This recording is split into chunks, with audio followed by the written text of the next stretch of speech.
नमस्कार।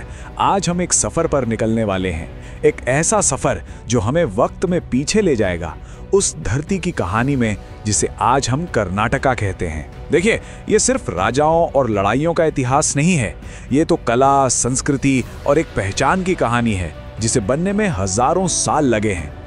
तो चलिए इस सफर को शुरू करते हैं एक दिलचस्प सवाल के साथ। सोचिए जरा, किसी राज्य का नाम बदलने से पहले उसका इतिहास भला कितना पुराना हो सकता है। कर्नाटक के मामले में इसका जवाब हमें वक्त की उन गहराइयों में ले जाता है जहां से इसकी असली कहानी शुरू होती है। तो कहानी शुरू होती है इसके सबसे शुरुआती धागों से। ये वो दौर था जब इस जमीन की पहचान पहली बार बुनी जा रही थी, जब इसके प्राचीन नाम और पहले राजवंशों ने इतिहास की नींव रखी। असल में पुराने ग्रंथों में इस इलाके का जिक्र करुनाडु या कर्नाट के नाम से मिलता है और यही नाम आगे चलकर इसकी पहचान का आधार बना। देखिए, नाम सिर्फ एक शब्द नहीं होता है ना? वो अपने अंदर सदियों की विरासत और संस्कृति को समेटे होता है, और करुनाडु के साथ भी बिल्कुल यही बात है। इस जमीन की कहानी की जड़ें भाई बहुत गहरी हैं।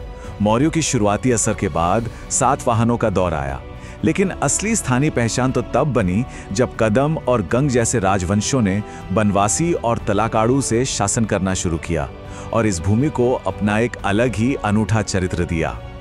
अब हम कहानी के उस दौर में चलते हैं जब इस इलाके के इतिहास के सबसे सुनहरे पन्ने लिखे गए।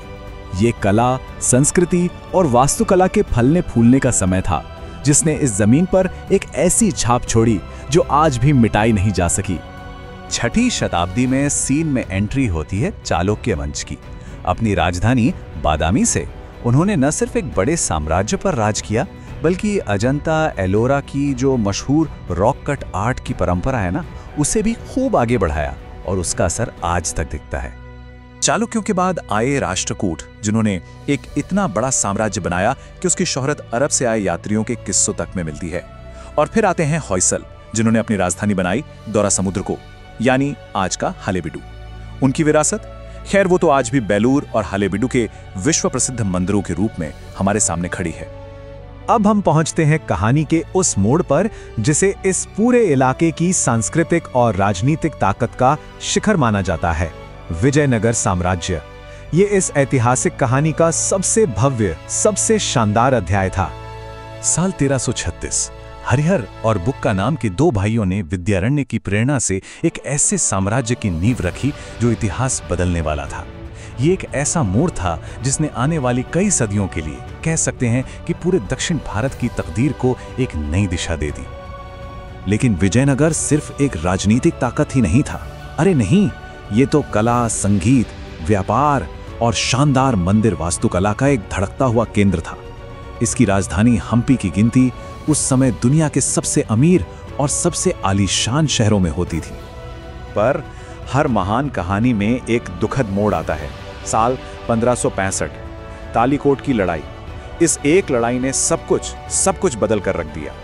ये वो विनाशकारी युद्ध था जिसने इस शक्तिशाली साम्राज्य के पतन की दर्दनाक कहानी लिख दी।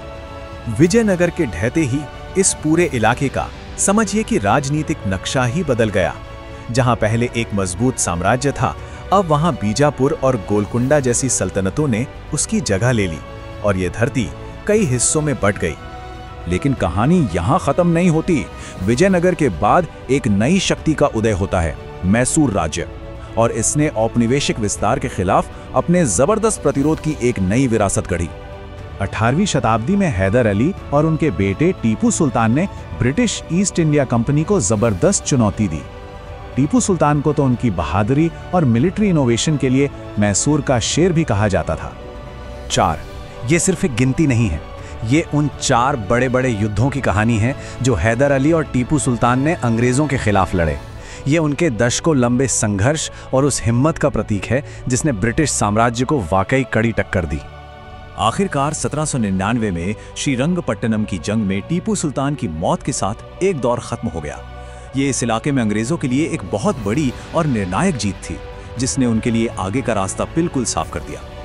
तो चलिए, अब हम अपनी कहानी के आखिरी पड़ाव पर चलते हैं। यहाँ हम देखेंगे कि कैसे औपनिवेशिक दौर का ये राज्य आजादी के बाद आज के आधुनिक कर्नाटक के रूप में हमारे सामने आया। आधुनिक कर्नाटक का जन्म 2 बहुत ही जरूरी पड़ावों में हुआ।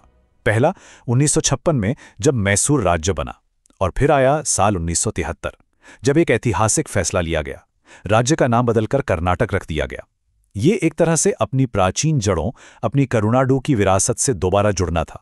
तो आइए फटाफट इस पूरे सफर के कुछ सबसे जरूरी मोड़ों को एक बार फिर से याद कर लेते हैं। प्राचीन नाम था करुणाडू, राजवंश थे कदम से लेकर होयसल तक, फिर 1336 में आया महान विजयनगर साम्राज्य, 1799 में टीपू सुल्तान के दौर का अंत हुआ, और आखिर में 1973 में मैसूर बन गया कर्नाटक। ये सब मिलकर इस राज्य की शानदार कहानी बनाते हैं। तो आखिर में एक सवाल जरूर उठता है, इतने सारे साम्राज्यों की ये मिलीजुली विरासत आज कर्नाटक की पहचान को कैसे बनाती है? अगर ध्यान से देखें तो कला, भाषा और संस्कृति में आज भी इन सभी राजवंशों की गूंज सुनाई देती है, और ये हमें इतिहास और हमारे आज के बीच के गहरे रिश्ते के बारे में सोचने पर मजबूर करती है।